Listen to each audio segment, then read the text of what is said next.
Hello and Assalamu alaikum.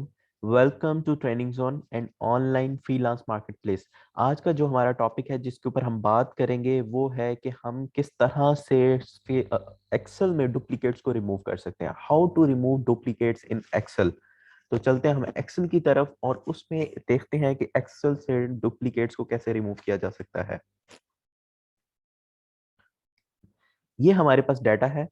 दो तरह का डाटा है, एक कैपिटल वर्ड्स में और दूसरा है जी नंबर्स की फॉर्म में।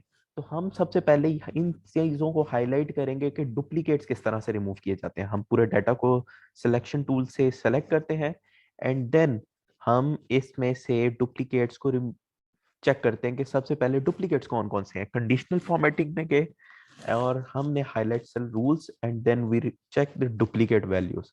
अब यहाँ से डिफरेंट कलर से आप जो है वो उन्हें हाईलाइट कर सकते हैं, लाइट रेड। ओके, ये अब वो वैल्यूज हैं जो डुप्लीकेट है। ठीक है, डुप्लीकेशन वैल्यूज को हमने अब हाईलाइट कर लिया। अब दूसरी कॉलम में हम चलते हैं जिसमें हम डुप्लीकेट वैल्यूज को रिमूव करेंगे। यहां से हमने सबको सेलेक्ट किया एंड देन हमने यहाँ पे सेलेक्ट किया। उसके बाद हमने जाना है डाटा में एंड डाटा में जाने के बाद हम इसको करेंगे रिमूव, रिमूव डुप्लीकेट्स।